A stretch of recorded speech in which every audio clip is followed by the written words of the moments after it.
tunisienne, Claude Bartolone. Oui. Selim Benhassen, on parle ce matin de révolte qui s'est transformée en révolution, et malgré tout, on n'a pas le sentiment que ce soit terminé. Est-ce qu'on se trompe? Vous vous trompez absolument pas. Vous savez, la révolution, c'est un peuple qui la guide. Une histoire, le peuple l'écrit, il en écrit la première ligne, il doit aussi en écrire la dernière. Et ce qui est en train de se passer en ce moment même, c'est que le régime qui est en place, parce qu'il ne faut pas oublier que le régime est toujours en place, essaie d'écrire cette dernière ligne à la place du peuple. Et donc là, qu'est-ce qui cloche encore dans l'issue de cette révolution? C'est parce que le Premier ministre est un homme de Ben Ali que vous considérez que la révolution n'est pas terminée? Absolument. Un homme de Ben Ali d'abord, qui a été Premier ministre depuis plus de 10 ans, et qui se donne pour mission d'organiser des commissions d'enquête contre la corruption, de la transparence, la liberté d'expression et des élections libres et indépendantes. Je pense que si ces gens-là étaient de bonne foi et convaincus de la démocratie et de la nécessité de la souveraineté du peuple, ils auraient fait depuis très longtemps. Claude Bartolone, vous aussi, vous êtes partagé ce matin entre soulagement et prudence? Ah, tout à fait. À la fois, je suis en admiration devant ce qu'a fait le peuple tunisien qui a su résister. Et c'était difficile. Vous savez, n'oubliez pas qu'il y a eu des dizaines de morts. Et ils ont fait entendre cette voix de dire c'est absolument inacceptable qu'on puisse tirer sur le peuple tunisien, quelles que soient les raisons qui les ont amenés à défiler.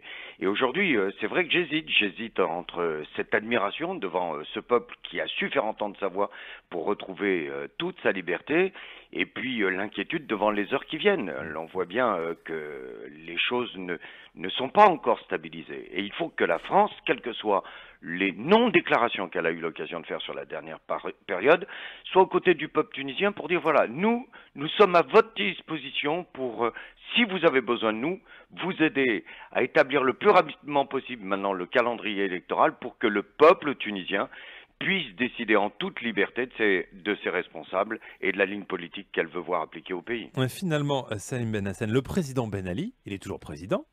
C'est juste qu'il n'est plus là, mais il est président, non? Il n'a pas démissionné formellement. Oui, non, si vous voulez, il y a une vraie polémique autour d'un point de droit qui est de savoir si l'empêchement de M. Ben Ali est provisoire ou absolu. Vous savez, on connaît bien l'histoire, on connaît bien l'histoire politique. On voit bien les départs théâtraux et les retours qui ne sont pas improvisés, mais bien au contraire calculés de la part de personnes qui peuvent être un petit peu en position de faiblesse et qui n'attendent que de reprendre des forces pour, si vous voulez, reprendre la main. Expliquez-nous cette situation ce matin avec ce chaos, ce pillage. On apprend par exemple, là, un supermarché géant a été pillé, mais ce n'est pas le seul. On entend des témoignages de Tunisiens qui disent on vit barricadés chez nous avec des cadenas, des bâtons pour se protéger. Pourquoi cette situation de chaos, de pillage? Parce que la police n'est plus là?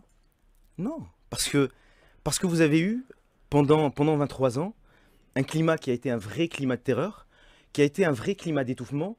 Et si vous voulez, moi je ne suis absolument pas surpris par ce qui se passe en ce moment. Parce qu'un peuple qui a vécu dans des conditions aussi difficiles ne peut pas réagir autrement. Et aujourd'hui, c'est une autre manière de manifester son ras-bol.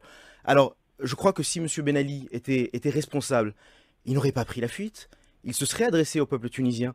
Il aurait été jusqu'au bout de sa démarche, tiré les conséquences de ses erreurs, démissionné et restaurer l'ordre avant de partir. Claude Bartolone, Oui. vous l'évoquiez, le comportement de la France n'est pas tout à fait clair. D'ailleurs, ce matin, on le constate, le seul ministre à s'exprimer, c'est Alain Juppé. C'était d'ailleurs sur Europe 1, mais on a finalement assez peu de déclarations. La condamnation tardive aussi de la répression par la France. Oui, c'est vrai. Et c'est pour cela aussi que le gouvernement français a tout intérêt à se mettre à la disposition du peuple tunisien. Moi, je dois vous dire, on voit bien l'hésitation qui a été celle du gouvernement et du président de la République pour savoir exactement ce qui pouvait être la suite, comment les Tunisiens allaient écrire cette histoire. Mais c'est leur affaire. Et à partir du moment où la police tirait sur le peuple tunisien, c'était de la responsabilité de la France des droits de l'homme, de dire il y a des choses qui ne peuvent pas être acceptées et que nous condamnons. Et là, cette parole a manqué, et je le regrette. Bon. Si vous me permettez de réagir au propos de M. Bartolone, vous savez, la France des droits de l'homme, ça fait longtemps que la Tunisie et beaucoup de pays n'y croient plus. Vous savez, les aides de la dernière heure sont bien charitables, mais on a eu la chance de nous libérer tout seul. Et puis, si vous me permettez de dire que nous avons eu notre indépendance en 1956, nous sommes un État souverain. Le peuple a montré aujourd'hui qu'il était capable de faire des révolutions, de faire changer les choses. Et je ne pense pas qu'on ait besoin de l'assistance du gouvernement français. Le peuple tunisien a simplement besoin de se rassembler, de se réunir autour d'un projet commun et autour d'un contrat social. Est-ce que... Ça, c'est quelque chose qui est extrêmement important, hein, parce qu'il ne faudrait pas que dans la période qui s'ouvre, on laisse la moindre trace à une espèce de néocolonialisme s'installer. Hein. Le peuple tunisien a son avenir entre les mains, oui. Et je le dis, la seule chose qui doit être l'attitude du gouvernement français, c'est de dire, si jamais on fait appel à nous, on est à la disposition du peuple tunisien, mais rien qui puisse ressembler, notamment à un pays qui a quand même les gènes du colonialisme dans son histoire, rien qui puisse ressembler à du néocolonialisme. Salim Benhassen, un dernier mot. Vous êtes jeune, vous avez la trentaine, vous êtes un des leaders de l'opposition, vous avez fait Sciences Po à Paris. C'est quoi votre ambition à vous aujourd'hui? C'est de faire la politique? Notre ambition, c'est... De retourner là-bas? Notre ambition... Votre ambition à vous? Personnelle, vous voulez dire. C'est une ambition citoyenne, c'est-à-dire je suis, comme tous les autres citoyens, j'ai été privé à la fois d'une histoire et j'ai été privé d'un pouvoir. J'ai été privé d'une histoire nationale collective parce qu'aussi bien Habib Bourguiba que Ben Ali nous ont fait penser qu'ils avaient écrit l'histoire pour nous. Et ça, nous l'avons refusé et nous continuons à le refuser. Et puis, on nous a privés de notre politique, c'est-à-dire qu'on nous a privés de décider collectivement de notre sort. Et moi, un citoyen parmi d'autres, ce que je veux faire, je veux contribuer à écrire... Attendez, vous êtes ministre, vous voulez de quoi? Vous voulez faire quoi? La politique, ce sont des postes... Non, mais là, vous avez une porte ouverte, c'est quoi ce matin? Non, pour vous, jeunes opposants, c'est un appel d'air? Vous avez des rêves? Vous avez quoi? Vous savez, vous êtes en train de voir la politique un petit peu comme on l'a fait en France. Vous avez la chance de vivre dans une démocratie. Nous, on a tout à construire. Et aujourd'hui, il faut avoir la modestie de dire que parmi d'autres, on veut construire notre pays et notre destin. Et c'est mes convictions les plus profondes. Et comment vous réagissez, Claude Barthelone, vous, en tant qu'homme politique, quand vous entendez ce jeune homme?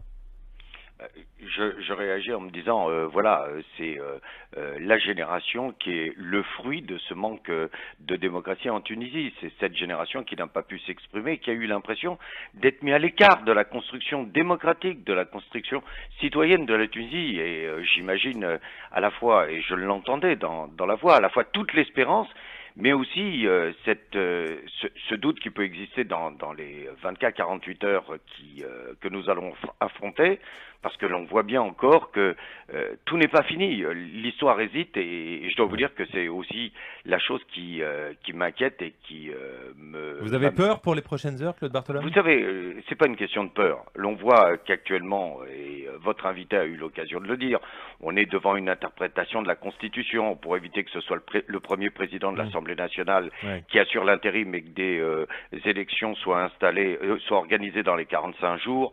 On a cet habillage, Ben Ali s'est éloigné, du coup c'est le Premier ministre qui assure l'intérim.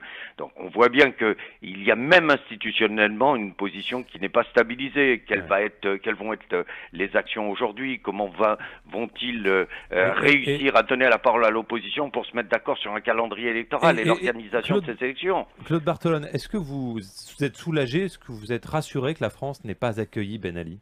Vous voyez, d'abord, je vais vous dire une chose.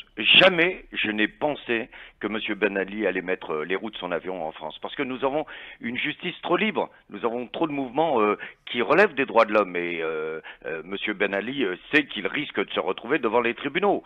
Mais là-dessus aussi, j'aurais souhaité que la France puisse dire, voilà, nous mettons à la disposition du peuple tunisien. S'il souhaite que nous l'accueillons, et si ça peut faciliter les choses, nous le ferons. Ou sinon, il n'y a aucune raison de l'accueillir. Et je vais vous dire, pour lui, il a choisi un pays à bon escient pour essayer de se protéger des actions juridiques qu'il aura à connaître dans les prochaines semaines et dans les prochains mois. Salim Benhassen, est-ce que vous espérez que Ben Ali sera jugé? En politique, on n'espère pas. On se donne les moyens de faire les choses. Et de ce point de vue, j'aimerais rappeler la responsabilité du Premier ministre devenu président par intérim, qui a, d'une certaine manière, organisé la fuite de M. Ben Ali. Parce qu'on l'oublie, c'est-à-dire que ce monsieur vient s'adresser au peuple tunisien en nous disant « je vais vous organiser des élections et je vais vous redonner votre liberté ». Cette personne est responsable de la fuite de Ben Ali parce qu'on aurait aimé juger M. Ben Ali en Tunisie et par des Tunisiens. Merci beaucoup d'être venu ce matin, Salim Benhassen, un des leaders de l'opposition tunisienne, et Claude Barthelone. Merci à vous également. Merci. Dans quelques instants sur Europe 1, les infos. Et puis...